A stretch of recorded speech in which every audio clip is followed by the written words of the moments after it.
আসসালামু আলাইকুম রহমতুল্লাহি বারাকাতু। বন্ধুরা, তোমাদের সবাইকে ঈদ মোবারক। ঈদ মোবারকের শুভেচ্ছা রইল। তোমরা কি জানো, আমি আজকে জীবনে প্রথম ঘরে ঈদ করলাম।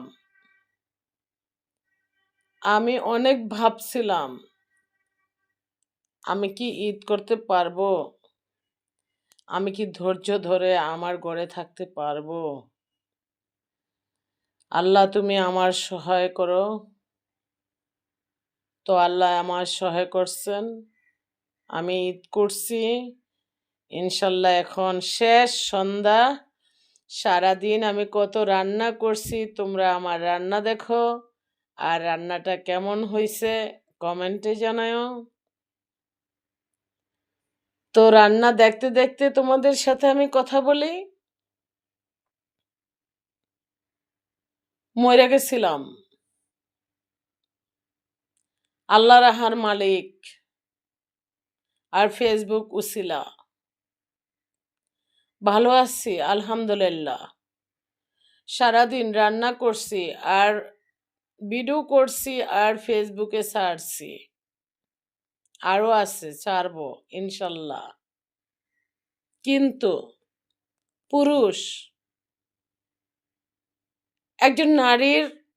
একজন পুরুষ ছাড়া যেমন চলে না, একজন পুরুষের স্ত্রী ছাড়া চলে না। কিন্তু যে পুরুষ স্ত্রীর সন্তানরে সম্মান না দেয়, এক সময় সেই পুরুষ এতটা পস্তাইতে হইব বলার বাহিরে। কারণ আল্লাহ প্রতিটা জিনিসের সময়সীমা রাখছেন, ধৈর্যেরও সময় আছে। ধৈর্য কথায় কয় না, ধৈর্যের বাহির হয়ে গেলে আর কিছু ভালো লাগে না। তোমরা হয়তো বা বিশ্বাস করবা না, আমার জীবনটা সেই আমার স্বামী নামে পশুটি নরক বানায় দিছিল। আমি সারাদিন কাজ করতাম, রান্না করতাম, দিন শেষে রাত্রে খাইতে গেলে কি যে বাসা। কারণ ওই যে মুরুক্ষ, ওর ফ্যামিলি মুরুক্ষ, ওর বাসায় বুঝে যায়। আজকে ঈদে আর যাই নাই ওর বাড়িতে। ওর 20 বছরের সব ভুলগুলো ক্ষমা করে দিয়ে চাইছিলাম সংসার করতে, কিন্তু ওর ভাইরা আমার সন্তানের সাথে যা বলে, যে ধরনের গালিগালাজ করে, কথায় কয় না, একজন মা সব সহ্য করতে পারে, কিন্তু একটা সন্তানের প্রতি আঘাত করলে মা থেকে নাগিনী হয়ে যায়। কথাটা সত্যি।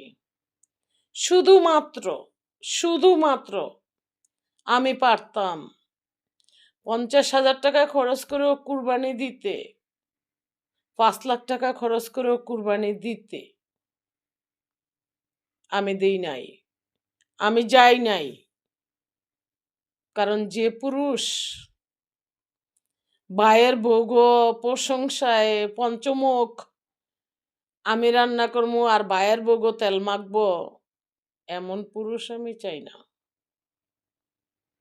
ঘৃণা করি। 20 বছরের ভুলগুলো ভুলে যেতে চেয়েছিলাম, কিন্তু ওই মনে করায় দিচ্ছে। ঘৃণা করি ওরে, এর চেয়ে ঘৃণা দুনিয়াতে আর কিছুর